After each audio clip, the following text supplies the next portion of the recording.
This episode is brought to you by Marvel Studios Echo. All episodes streaming January 9th, only on Hulu and Disney+. Rated TV MALV. Viewer discretion advised. Maya Lopez has betrayed her mentor, the notorious Kingpin. Now on the run, she returns to her hometown to prepare for the biggest fight of her life. Don't miss Marvel Studios' hardest-hitting series yet. An epic 5-episode event. Marvel Studios Echo. All episodes streaming January 9th, only on Hulu and Disney+.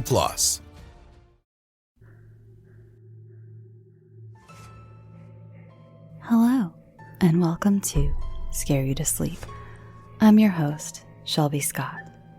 Did you know I had a weird paranormal experience one time? Of course you did. I've probably mentioned it 100 times, probably in every true horror episode.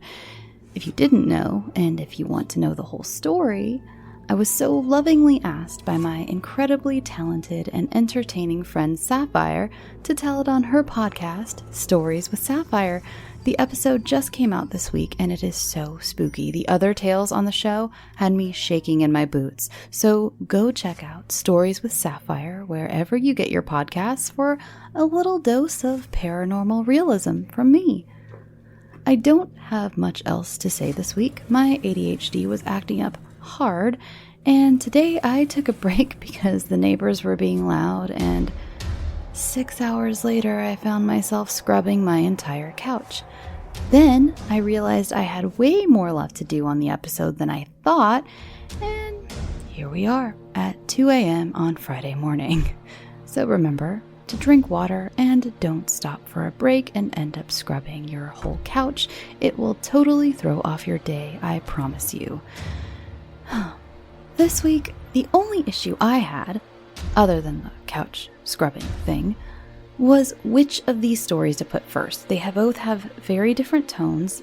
One of them is lighter. It's got some humor. It's a really fun story. The other one, not that it's not fun, but it's a lot darker and very serious. And I love them both equally. They're just amazing. But they're so different, you know? They're like different and amazing, and they're equally as amazing, but they're different. Yep, it's 2 a.m. Anyway, I decided to go with the lighter fare first. I've been getting more messages lately that your little ones listen to the show and that you screen the show first, which is smart. Thanks, neighbor, for honking at 2 a.m. So I believe this first one should be okay for most ages. It's scary and funny. Lately I've been listening to a lot of the show Ona, Ross, and Carrie. It's a great podcast. If you haven't listened, they investigate different religions and different phenomenons and like homeopathic medicine and flat earthers, and they just kind of like investigate them. And it's lighter, again, lighter fare, just like this first story. They're really funny. And my favorite episodes of theirs are when they go to live medium shows and they get, cold readings and hot readings and all that good stuff. They're so cringy and funny and just so entertaining. So I was ecstatic to have this story come across my inbox. It was like perfect timing. So welcome back, author Vanessa Kennedy. She has for us another ghostly monologue, and this one is called The Medium.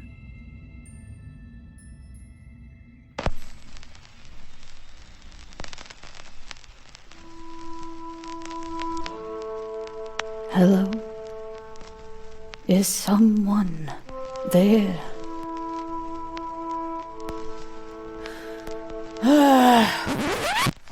Of course, someone is here. If I wasn't here, you wouldn't be here in the first place. And really, it wouldn't really make a whole lot of difference if I was here or not. Your lackey over there with the fishing line is doing my job for me. Hello. Hello. Hi, I'm Madame Zelda. Can you hear me? Is that your real name? And yes, I can hear you. Can you make yourself known to us? Cue lackey. Oh, the curtain moved by itself. Whoa. Come on, people. Do you actually believe this bullshit? You already know that you have a ghost in your house. You don't need her to tell you that. And by the way, you hired a fraud. She doesn't even have the gift. She can't see or hear anything. She probably doesn't even believe your outrageous story. Who would believe you anyway? She is just using you, preying on your vulnerability and stupidity. All it is smoke screens, trick candles, and carefully placed and controlled fishing line. Everything is a show, a facade, a charade, a fucking scam. Oh, all right. Even though I think this is utter foolishness, I'll play your silly game. I have nothing better to do.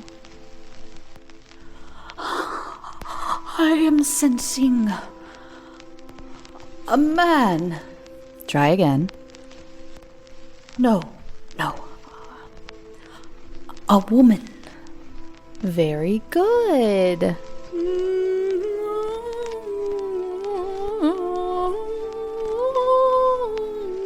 Yes, humming will definitely make me come closer. You can stop anytime now. Anytime. Stop. She is here with us. No shit. I have been here all along. And haven't we covered this already? I can feel her. I can feel her essence. Yeah, right. Spirit! Well, I prefer the term ghost. You know what Patrick Swayze's character is in Ghost, and by the way, you ain't no Oda Mae. If you can hear me, can you indicate so? Hold it there, Igor. I got this. There's no need for your lame tricks. See? I can make the light flicker all by myself. I can even make the lights that you didn't tamper with flicker. Yes, I know it is so amazing. It's almost like I know what I'm doing, unlike you. In front of me, I have a Ouija board. Are you talking to me or them? Or is this the part of the show too, explaining everything you're doing? Oh good, please show that there are no magnets involved on the board or in the planchette. Obviously you have to look like you're actually conversing with me, but we both know that you're just going to be pushing the bloody thing around by yourself. But boy, won't you be surprised when I take control of that wooden puck.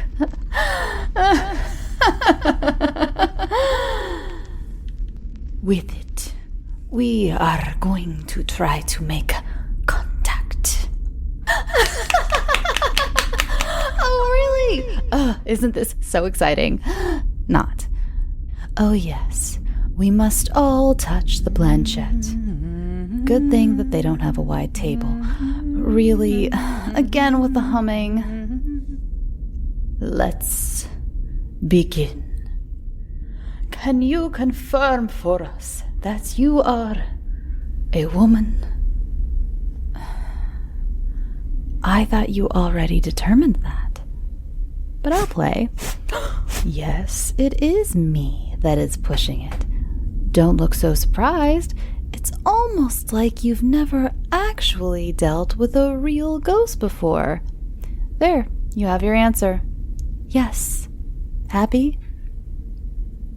What is your name, miss? Nice try. You have nothing to fear. All we want is to help you find closure. Move on. Help? Yeah, right. Oh, and by the way, I don't fear you. I will ask again. What is your name? Do you really think that I would give you my real name? And most likely you already have an idea of who I am. Most likely you've done your homework. And you don't have to be a rocket scientist or even a first-year journalism student to figure out what happened here or to me. By law, realtors have to disclose a house's history if death was involved, though it probably would have taken a hot minute to go through all those microfiche records, but it could be done. That's probably what you pay your lackey over there to do. That's okay. You don't have to give us your name. Some spirits don't remember their names, or... I remember it just fine. It's just that I don't want to tell you. Let's move on, shall we? Oh, must we? What happened to you? Like I'm going to tell you, and like I just said, you already know. Was your death an accident? Zoom around the board we go. Where will it stop? No one knows. Well, except me. No, my death was not an accident. Oh, how horrible. Yet you didn't have to go through it. How did you die? Did you do your research at all? All right. Do you really want to know? All right, I'll tell you. Now, where is that F? There it is. Again, don't look so surprised. Are you ready for the next letter? Here it comes. An I. Can you guess what happened? Can you solve the puzzle? Or do you want another letter? Around the board we go. Oh, an R. We have one of those. Okay. What method of murder starts with an F-I-R? Any ideas? Do you need a hint? Oh, good. You'd lit some candles. Do you want a demonstration? Isn't it just wonderful what a little bit of oxygen can do to a candle? Instead of blowing it out, it makes it bigger and stronger. I would blow that out before you have a fire on your hands. Wow, that was exciting, wasn't it? Oh, wasn't it? Do you have a message that you would like to share? Oh, right. Show and tell is now over. Back to that board of yours. Here we go. Around the board to yes. Come on. It should be the paying customers that should look so surprised. Is your message for someone in this room? Not particularly. It's for all of you. Spirit, are you still with us? Yes. What was that? I saw that look. Was that a signal to Igor over there? What is he going to do now? What do you have prepared for us? Oh, going with your original plan. Light flickering. How original? Don't you know you should never, ever repeat a trick? How gullible do you think your clients and my unruly and unwelcomed house guests really are? Yes, they are quite stupid. They don't get the hint to move out. If I lived in a house where things flew around by themselves and I heard disembodied voices all the time, I would leave and never come back. But that's just me. I'm a little smarter than they are. Anyway, be happy that they bought your trick. I cannot help you if you don't talk to me. I don't want your help. All I want is you and your lackey and them to leave. This is my house. This is my home. I want you out. I am sensing you are angry. You think? What gave you that idea? You think that the window opening and closing rapidly by itself is a normal occurrence? Or the table vibrating on its own? But this is not me being angry, though. All I'm doing is springing all your lame tricks. I know that your lackey had rigged up the window to open and close.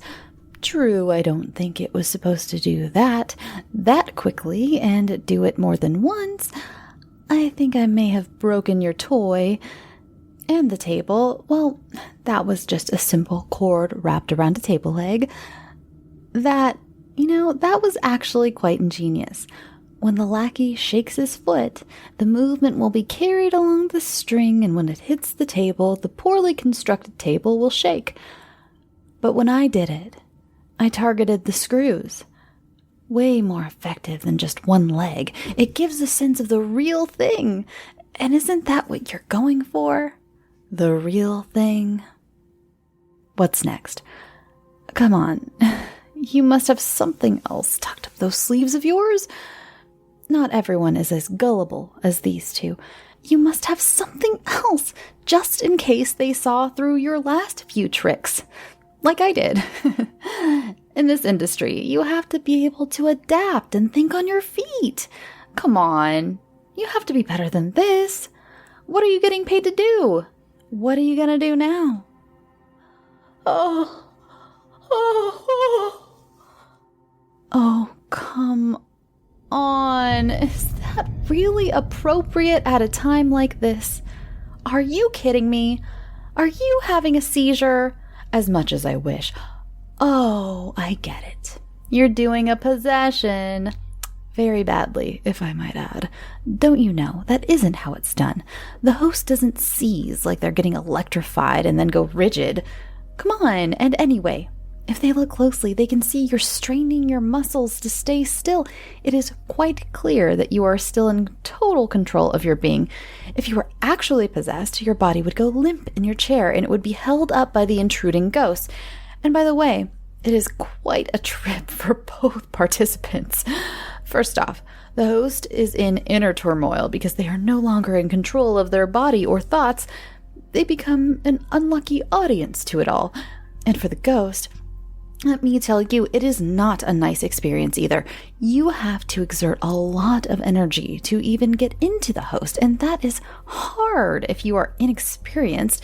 And then once you finally get in there, you're all squished in a small, cramped space, and you have to listen to the pathetic whines of the host, begging to be back in control.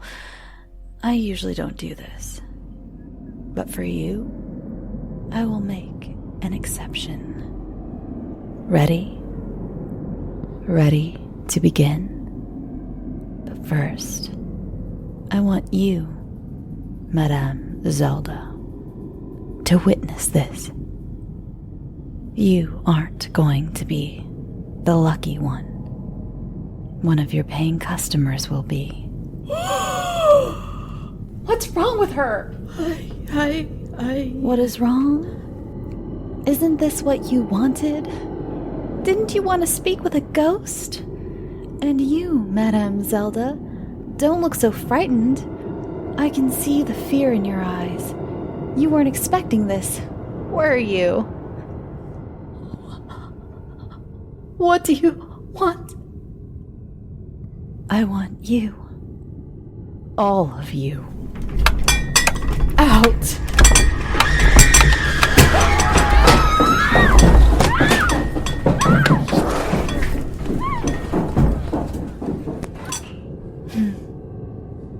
There. They're gone. The house is yours again, my lord.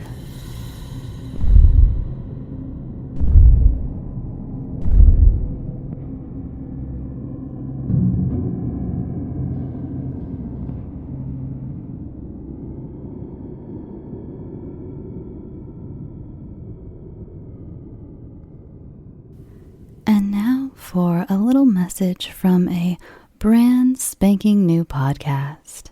Enjoy. Do you love horror? Do you love sci-fi? If so, you've come to the right place. Each week we will discuss, dissect, and or shit all over the movies we love and also love to hate. This is Ken, and I'm with Chris, Doug, Josh. and together we are the Horrify Podcast. And one more thing, we are not safe for work, or for the faint of heart.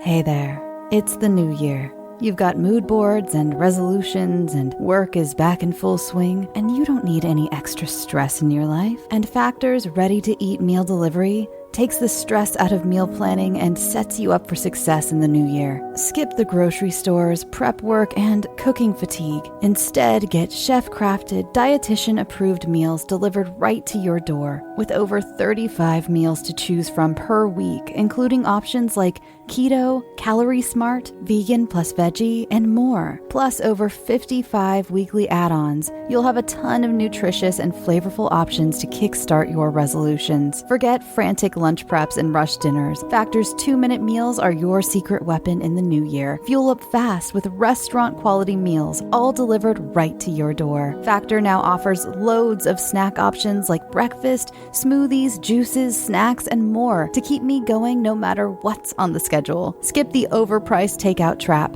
Factor is cheaper and way more delicious than takeout. Get chef-crafted, restaurant-quality meals delivered right to your door. They are ready to heat and eat in just 2 minutes, which means more time for you. Need a special occasion meal? Gourmet Plus is the perfect solution if you're looking for fast, upscale options done easily. When things get hectic, Factor is flexible. Change up your order every week with plans from 4 to 18 meals per week. Or pause or reschedule your deliveries anytime. Stress less over meal times in the new year. Factor's no prep, no mess meals free up time otherwise spent on shopping, cooking, and cleanup. No more wasting time in the kitchen. Not only does Factor offer fast, simple solutions when I'm too busy to cook, they also help me stay on top of my goals. With offerings like Protein Plus and Keto, I can stay on track. This is definitely going to come in handy for my New Year's goals. Factor has everything I need for a week of flavorful, nutritious eats. In addition to ready-to-eat meals, they have cold-pressed juices, smoothies, energy bites, extra protein, veggie sides, and more to keep me energized during frantic times. Head to factormeals.com/scareyoutosleep50 and use code ScareYouToSleep50 to get 50% off. That's code ScareYouToSleep50 at factormeals.com. As many Scary to Sleep fans know, I've been going through a lot of changes in my life. And one thing I've been doing is getting my finances much more organized, and that includes paring down some of the subscriptions I pay for. It feels like everything is a subscription these days, be it for the gym or streaming services or music, the list goes on, and something that has helped me tremendously is Rocket Money. They not only helped me cancel subscriptions that were a pain to try to do myself. Have you ever tried to deal with some of these companies directly? It's just a headache. Rocket Money also alerts me when the subscriptions I did keep go up in price, giving me the ability to weigh my options and keep those little extras that add up oh so quickly in check. Rocket Money is a personal finance app that finds and cancels your unwanted subscriptions, monitors your spending, and helps lower your bills. I can see all of my subscriptions in one place, and if I see something I don't want, I can cancel it with a tap. I never have to get on the phone with customer service. Rocket Money has over 5 million users and has helped save its members an average of $720 a year with over 500 million in canceled subscriptions. Stop wasting money on things you don't use. Cancel your unwanted subscriptions by going to rocketmoney.com/scareyoutosleep. That's rocketmoney.com/scareyoutosleep. rocketmoney.com/scareyoutosleep. For our last story of the evening, the heavier one, I'd like to remind you to check the show notes for any trigger warnings. So just go ahead and pause this and do that real quick. So this is another story. We have 2 returning authors this week. This is from Ken Krekeler, and this is called Provider.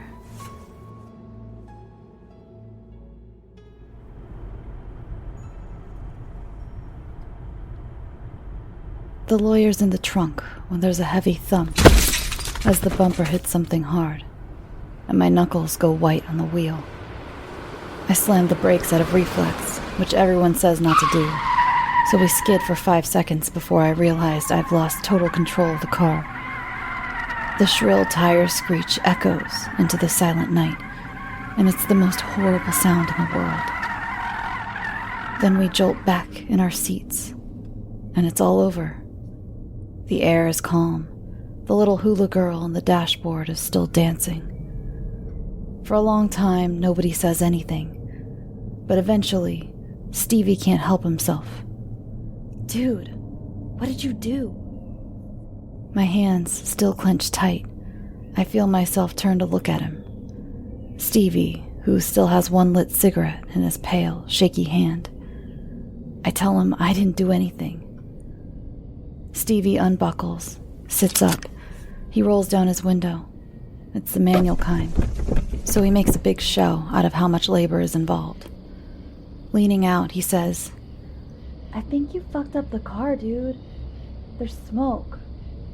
In the back seat, Eli says, "We ate something." Eli's been to prison, and he talks with a French accent. I met him 3 hours ago. His real name isn't Eli. I don't think. "Did you see that shit?" says Stevie, and it's making me sick how excited he is. I remind myself he's 10 years younger. We spun like 3 times. I tell them I think it was just a pothole. They have them all over these dirt roads. "We ate something," says Eli. Didn't sound like a pothole, dude. I start swearing and I open the car door. Eli leans forward. "What are you doing?" "I'm going to check." He stares at me in the rearview mirror. His eyes are sharper than they've been all night. For a second, I think he wants me to say something else. But then he just sits back and goes, "Suit yourself." Outside, it's 3 a.m. There aren't any lights in these forest areas, just miles of freeway and dirt and no street signs. All around us is the looming blackness of trees and the creepy chirping hum of all that gay-ass wildlife. If you look up, there's so many stars it makes you sick. I step around into the beams of the car, shielding my eyes. Stevie was right. There's smoke, and we hit something. The front end is smashed in. Whatever. We were gonna ditch the thing anyway. "Felt like a deer," says Stevie, still hanging out the window. There aren't any deer in this area. "A dog, maybe?" Eli gets out of the car, dusting himself off. He nods at the darkness behind us. "Back there." I start walking, but Eli stops me. "I'll go. Turn the car around. We need some light." Then he disappears into the darkness before anyone can argue. I sigh and get back in the car. I tell Stevie, Eli needs some light. "Fucking guy gives me the creeps, man," says Stevie. The car rolls back, then forward. "Whole way to the hotel. All he did was talk about the government. Oh, and war. He's all big on that, too. Spartans or Persians or some such nonsense. Christ. Motherfucker better not try to skip out on gas money, I swear to God." We turn the headlights, sweeping over the tree trunks and mist. "Goddamn fucking French people. I'd have no problem." The car stops moving. Stevie stops talking. Together, we stare. Eli isn't French. Up ahead, Eli is standing, calmly, in the middle of the road, basked in light and squinting. He's cradling something in his arms, and it's wearing a red dress. After that, all hell breaks loose. Stevie is shouting, I'm shouting back, we're outside the car. Eli doesn't pay either one of us the attention we deserve. He just lays the little girl down flat and looks at her. She isn't more than 15. The girl, she's wearing a formal evening gown, the kind you buy off the rack at a mall with your mom. The kind my little sister's wearing in her prom photo. My sister's dress was white. This one is red. It's torn and dirty now, but it's soft enough to feel expensive, and it fits her so well. Her figure is slender.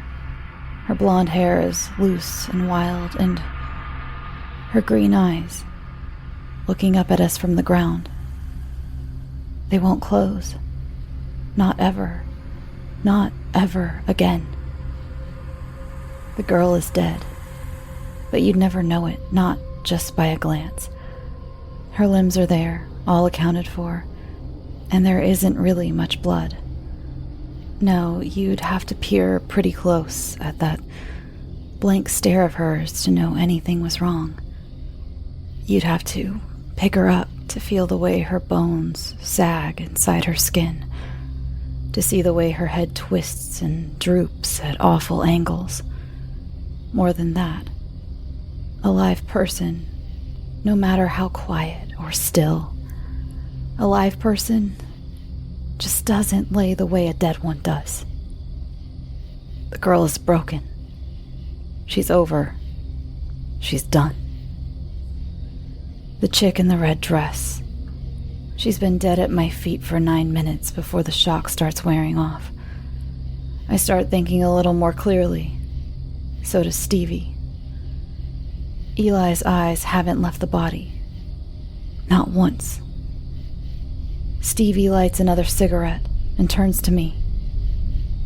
This is your fault. And I'm like, my fault? You were driving the car. They saw what happened. She came out of nowhere. It was too fast. It was an accident. It was your accident. You were driving. The police are going to blame you. There isn't any blood. Where is the blood? Dude, it's all over the place. You just can't see it because there's no light.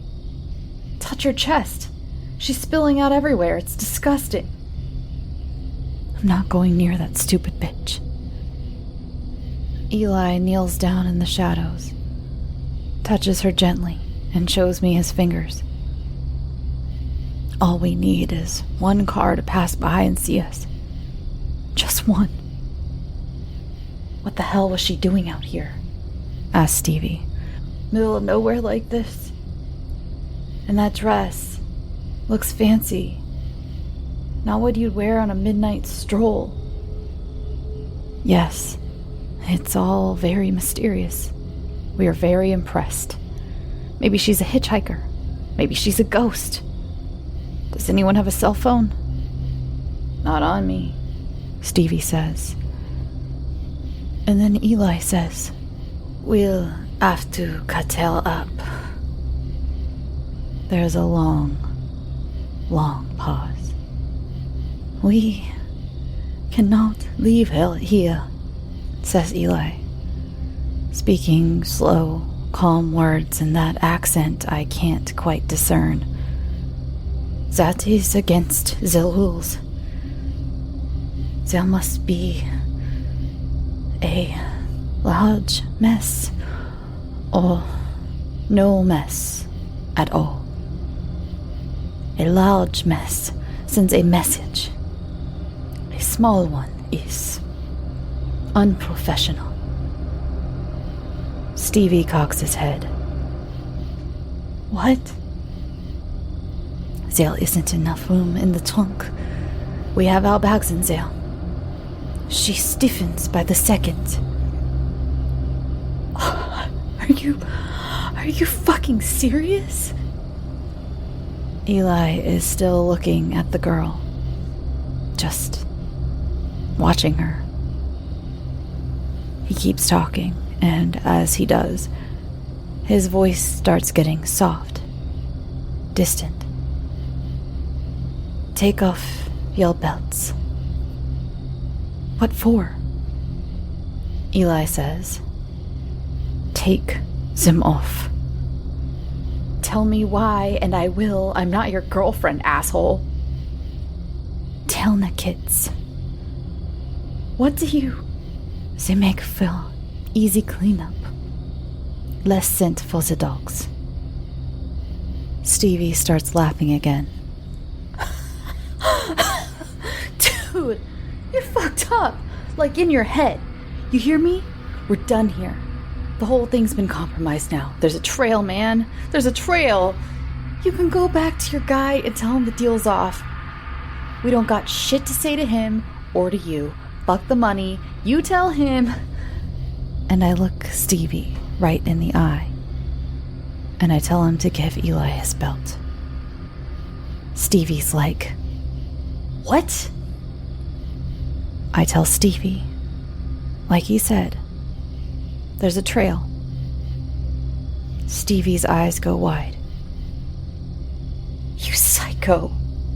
The both of you. Psychos. Belt, says Eli, all quiet. Stevie hesitates. Then he undoes the clasp and yanks his belt free. Makes a big show. Fucking drama queen, I swear to God. He throws it on the ground and walks away, cursing. I pick it up and ask Eli what the plan is. Before he answers, he bends down and picks up the girl, softly stroking her face. Get the knife from my bag. I'll take her into the woods about a mile. You and that idiot can stay here and clean up what you can before someone sees. He might not be doing it on purpose, but as he talks, holding her, Eli's hands start rubbing. Almost imperceptibly, I can see his fingers squeezing and testing. I don't know why it's making me so uncomfortable. It's not like I give a shit. The legs will have to go. The legs and the head. There are garbage bags in the back seat. That's good, that's good. Do you have a saw? A cutting tool? No. Then the knife will have to do. Might take some time. The blade is very small. Very weak. But it will have to do. He's going to take her into the woods. She is so young, whispers Eli. His eyes haven't left her body, not once. And then, before I can stop myself, I tell Eli that I'll do it. He looks at me, surprised. Then his face relaxes. Are you sure? It will not be pleasant. Not for you. I'm like, yeah, I'm sure. Should be me anyway. I was driving the car. Eli looks down at the girl one last time and breathes deep. It looks like he wants to argue, but he hands her over to me with a nod. She's light as a feather. Just this tiny little thing. She's a kid, really. She's a child. Eli gives me his knife, which is this black titanium number, military style. It's got a clean blade on one side and teeth on the other. Teeth, like for sawing. Eli loops the belts onto my shoulder. We'll come find you in an hour with the bags. Be done by then. The headlights click off, and blackness surrounds me. Holding this little person, I march, snapping twigs on the ground the whole way into the woods, where not even the moonlight will see. Then I start talking to her, to the girl. I know that's stupid. It makes me sound stupid. I can't say why, but I start talking to her. It's panic, probably, my brain coping with the panic, because once I start, I don't stop. I apologize for what I did. I tell her I'm sorry about Eli, he's new. I tell her about the big paycheck we're all looking forward to. I tell her it isn't like in the movies. In real life, it's a lot more middle class. And as I talk, I notice I'm looking at her, right at her face, and I'm not flinching. She's a great listener. I can really open up. It isn't until I'm right in the thick of it, digging away at her neck with blood all over me, that I notice there's a kid in a suit watching this whole thing. He's been standing there for a good 30 seconds maybe, listening to me grunt and swear, listening to my confession. The kid in the suit, he's older, 17, 18 maybe. His clothes look too big for him, like they're not his. His tie is loose. A little yellow flower is pinned to his lapel. He's holding a beer bottle. At first I don't see him. It's too dark. I'm absorbed in my work, with half her head in my lap. And then I hear this weak voice say, Amy? I look up. There he is. His face trembling, eyes wide. He looks at the girl. He looks at me. The beer bottle shatters onto a rock, and the sound wakes me up. I go for my gun, but before it's even in my hand, the kid gets wise and takes off. I hear his footsteps crunch off into the shadows, calling for help. That pussy.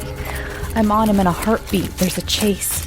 I really hate running after people. Pisses me off. The chase ends in the flickering light of a campfire, where the kid who saw me is weeping. He starts yelling, Amy's dead, Amy's dead, at the top of his lungs. I look and see two more couples, teenagers, glowing orange in the dim light and acting really confused. Then they see me, and they stand up. One of the girls spills something, another girl screams. 5 kids looking right at me. A large mess sends a message. So much for passing unnoticed. So much for the quiet cleanup. There must be a large mess. So much for covering our tracks. Or no mess at all.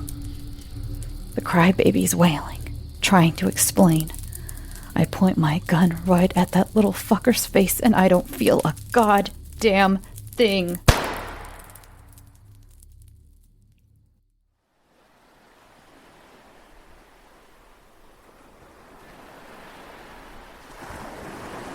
I'm sitting on a white beach, where a crystal blue ocean pounds the surf again and again, where the sun hangs high and warm and bright, and I can peer at waiters over my sunglasses and order fancy drinks that make me queasy.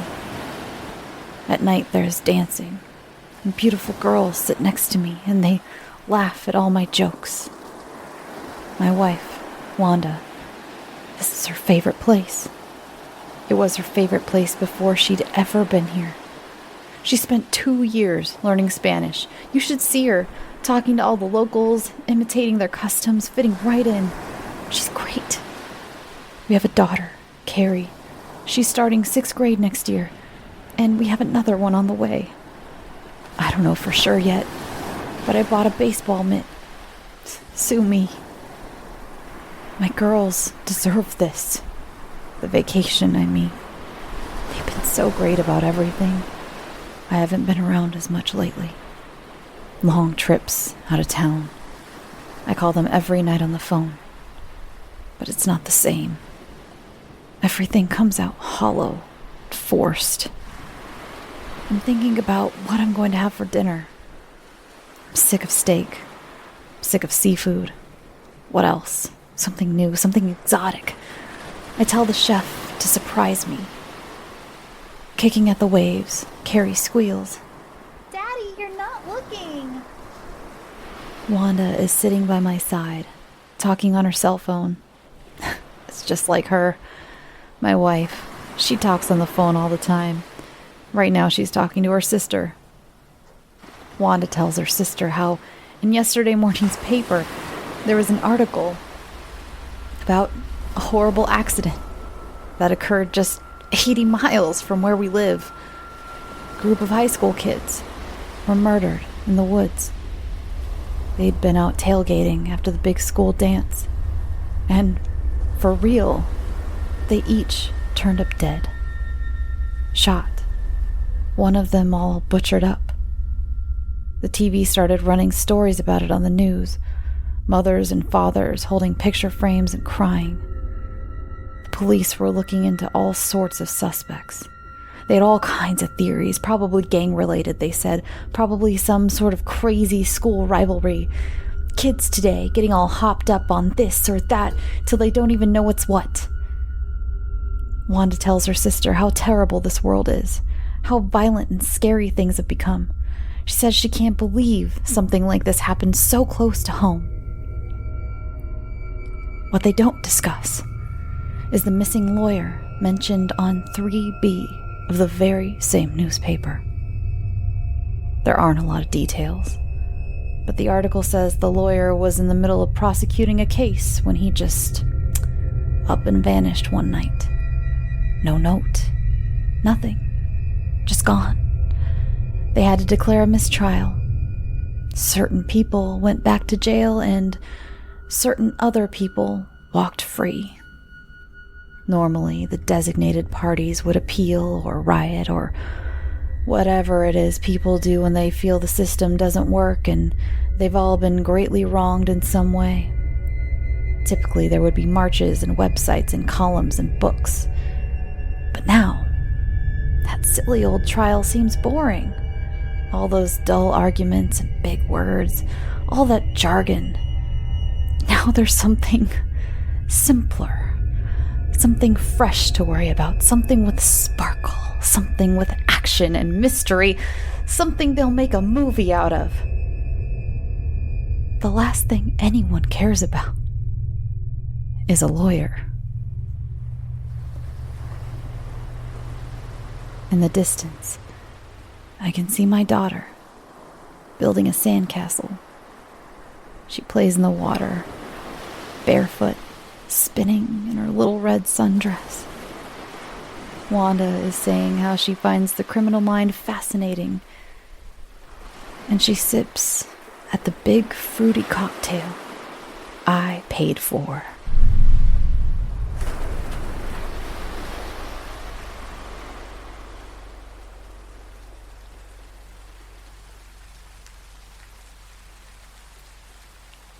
Thanks for listening.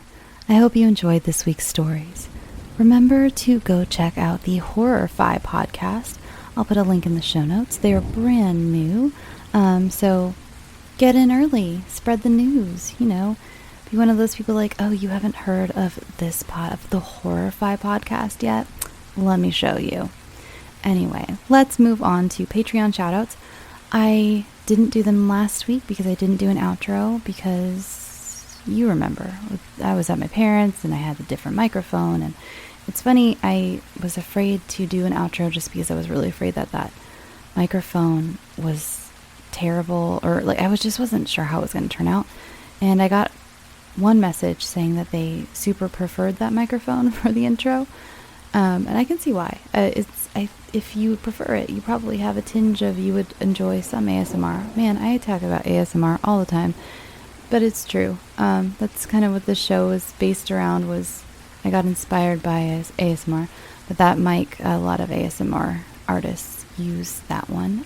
It's very sensitive, and you talk really close to it, and it sounds. I love the sound of it, so I'll throw it in here every once in a while, just for those of you who like it. I didn't get anyone saying they hated it, so I assume that no one hated it. But yeah. So let's do these Patreon shoutouts. I have so many, and I am so blessed that I have this many. This is a crazy amount of Patreon shoutouts, and this is probably the most I've ever done on the show. And I have skipped weeks before because of this reason or that, and this is amazing. I am feeling so much love over here. It's been great. It's been great, and I'm going to definitely take some time to focus more on Patreon and put out some more bonus episodes. Well, all of you new people, hopefully you have a lot of bonus episodes to catch up on. I hope that was like a pleasant surprise. Like, wow, look at all these. And they're all very different. It's an eclectic group of stuff over there. So yeah. Oh, and also I wanted to remind you before I get into Patreon shoutouts, that I've started to continue putting all the episodes on YouTube.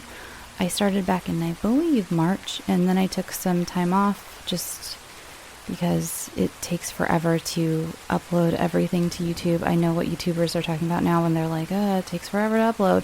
It really does. And I'm trying to play around with some fun like After Effects stuff, and I'm not good at any of that. So I'm just kind of taking my time trying to make them a little more entertaining.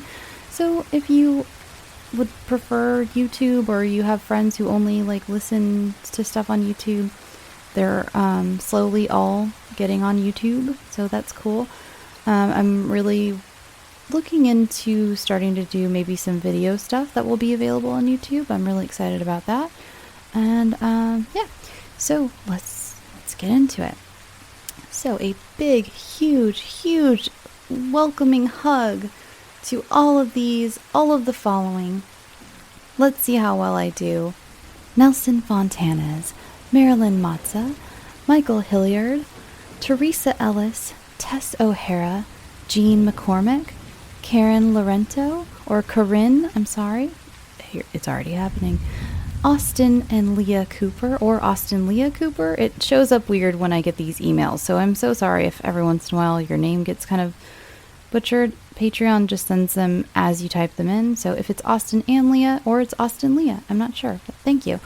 Dora M. Mitchell, ALM Drum, Lucy Hager, Brandy Steve Rogers, Aloe, Mike and Julie, Brian Veerling, Althea Wiley, Charlie Hiltebeitel. I'm going to go with Hiltebeitel. Let me know if I got it right. Bob Sherwood, Brandy De La Torre, Andre Brasiak. It's either or neither. I'm not sure. Emily Munoz, Sarah Sternberg, Dill Pickle. That's a very cute spelling of that, by the way. Macy Merritt, Monica Brock, Frank the Septic Tank Cortez, and Frank, you wrote to me, and I would like to give a huge shout out to your daughter, Kat, who also listens to the show. Hello, Kat. Remember, if you have someone extra you want me to shout out, or just a little, or you want me to change yours to someone else, like, hey, I signed up, but can you actually, like, tell my girlfriend hi instead? That's totally fine. Just shoot me an email or a message on Patreon, and I'll try to get that done if I get it before I, do your shout out, that is. Christina Farrington, and Carrie Yip. Thank you all so much. That was amazing. This is amazing. This has been a great couple of weeks. I have no words. I mean, you're paying money to listen to me, and you're supporting me do this cool thing that I like to do, and I love making your days happy and bright and shiny, and how can I ask for anything better than to bring joy to so many of you. I don't know if I bring joy to all of you, but so many of you. And I know I've been getting a lot of emails and messages lately, and I am so sorry. I'm behind. I actually sat down someday this week. Who knows what day it is anymore. I sat down one day this week to go through each and every one of them, and I've got to say, another great problem to have. I'm getting to the point where it takes me, because I usually try to set aside kind of one day a week or every few weeks to kind of answer emails. It's getting to where I can't do that all in one day, or at least not feasibly, unless I want to be sitting there for literally 8 hours answering emails, which isn't fair to you, because then you'll just get me at the end of the day just being in autopilot mode, and I like to actually read everything and give you a meaningful response if I can. And so since that has become a thing where I'm getting kind of, I don't want to use the word overwhelmed, I've gotten a lot of emails, and it's just me with access to this email account. For some reason, someone recently said something about have have your some, like, they didn't say assistant. They said, oh, they said, like, have your Facebook girls, like, go through your emails or something. First of all, I have one Facebook girl who is near and dear to my heart. That is Rosemary, and she is a woman, and she's amazing, and she is just a friend of mine who very lovingly watches my Facebook page. She's not my assistant. She's not anything like that. She just does it out of the goodness of her kind heart, and I love her to death, and she is a friend of mine. So it really is just me with access to this email account. So that was all to say. Some emails might slip through the cracks. I really try to keep stuff like unread if I haven't gotten a time to respond, but I've noticed stuff slipping through. I'm trying hard. We're all having a rough year. We're all having a year. So bear with me. I think I'm doing okay, but anyway. So follow the show on all the stuff. Twitter, Tumblr, Instagram, Facebook, Reddit. I think that's all of them. Send your submissions to scarytosleep@gmail.com. Remember, I'm also taking true story submissions and brevity submissions. If you're new here, brevity stories are the ones that are very, very short, and I compile them all into their own little episode because they don't really make up. They're too short to be, my usual 2 or 3 story format. So I compile them all into one episode, and I think we're going to be on brevity like 4 or 5 soon. Something crazy. I'd love to do a true story episode soon. Go check out my episode of Stories with Sapphire. Just go check out Stories with Sapphire. It's really good. Like, it's a really good show. She takes a very different approach to the paranormal. She is very against walking into an old building and screaming at ghosts and demanding they talk back to you. It's soothing. If you like my show and you find it soothing and you like real paranormal stories, you would absolutely. She's like the real version of what I do. She's soothing. She's just got a great, very calming, very beautiful energy about her, and her whole show is just amazing. All right, I think that's all. If not, I'll see you next week. Go get some sleep. Sweet dreams.